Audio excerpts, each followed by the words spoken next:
जैसा कि आप देख रहे हैं कि नीतीश कुमार के राज में जो माननीय मुख्यमंत्री हैं, खुद पढ़े लिखे इंजीनियर हैं, लेकिन इनके राज में स्टूडेंट पे सबसे ज़्यादा लाठी चल रहा है।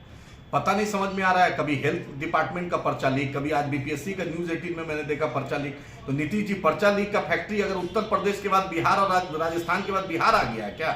आपके ऑफिसर क्या कर रहे हैं? आपके डीएम तो ऐसे बच्चे पर हाथ चढ़ा रहे हैं, लग रहा है कि लाल बहादुर शास्त्री एकेडमी में नहीं पढ़े हैं, जनरल डायर एकेडमी में पढ़े हैं। लोकतंत्र में किसी को हाथ उठाने का अधिकार नहीं। डीएम साहब पे कोई हाथ उठा देगा तो बहुत मिर्ची लगेगा। मानते हैं कि परसों तरसों नया डीएम ऑफिस बना है, उसमें मुख्यमंत्री खुद जाकर कुर्सी पर आपको बैठाएं, इसका मतलब आप संविधान से ऊपर डीएम साहब नहीं हो गए। ना आपके चीफ सेक्रेटरी हुए हैं, ना आपके एडिशनल सेक्रेटरी हुए हैं, ना कोई प्रिंसिपल सेक्रेटरी टू सीएम हुए हैं। नीतीश जी, आप खुद छात्र आंदोलन की उपज है और आपने देखा है छात्रों की कठिनाई। पेपर लीक होगा, अगर छात्र आंदोलन नहीं करेगा, अपनी बात नहीं रखेगा, क्या करेगा? आप क्यों नहीं एक गिरीवान सेल बनाते हैं मुख्यमंत्री के कार्यालय में कि जो छात्र अपनी बात रखेगा? आपका तो तानाशाह लोग है, ऑटोनोमस बॉडी चला रहा है। बीपीएससी में कैसे पर्चा लीक हो गया? क्यों नहीं उसको उस पर जो दोषी अफसर है उस पर कार्रवाई हो? क्यों नहीं डिसमिसल फ्रॉम सर्विस हो?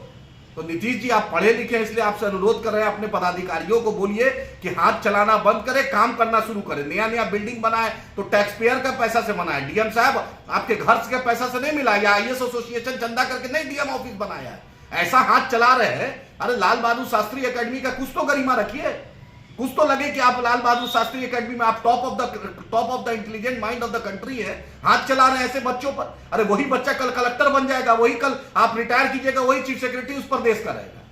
माननीय मुख्यमंत्री से अनुरोध है कि ये तानाशाही को बिहार में बंद कराएं और पेपर लीक के जो बार बार हो रहा है, स्टूडेंट जो बार बार लाखों रुपया खर्च करता है, अपने घर से अपने सेंटर से आता है, अपने माँ बाप जो गरीब किसान मजदूर का बेटा है उसके साथ जो बेटा बेटी के साथ जो ज्यादती हो रही है, ये बर्दाश्त नहीं करेंगे। माननीय मुख्यमंत्री से अनुरोध करते हैं, इसका हाई लेवल सीआईटी एसआईटी बनाइए और हाई कोर्ट के सिटिंग जज से जांच कराइए। जो भी दोषी है, चाहे चेयरमैन हो चाहे चपरासी हो, सब इक्वल बिफोर लॉ है। हम उसको चाहते हैं पारदर्शिता लाए, और बिहार में ये जो यूपी और राजस्थान और दूसरे राज्यों का जो कॉपी कैट हो रहा है, ये बिहार में नहीं होना चाहिए। हम स्टूडेंट छात्र हितों का हनन हुआ तो खून बहेगा सड़कों पे। इसी जयप्रकाश जी ने इसी सरजमी पर पटना में ये नारा था, और आप छात्रों को डीएम मार रहे हैं। और नीतीश जी, आप चुप है।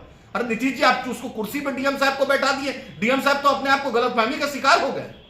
हम स्टूडेंट के साथ हैं और स्टूडेंट के मुद्दे पर मजलिस इत्तेहाद मुस्लिमीन लड़ती है और लड़ेगी, उसकी आवाज उठाएगी।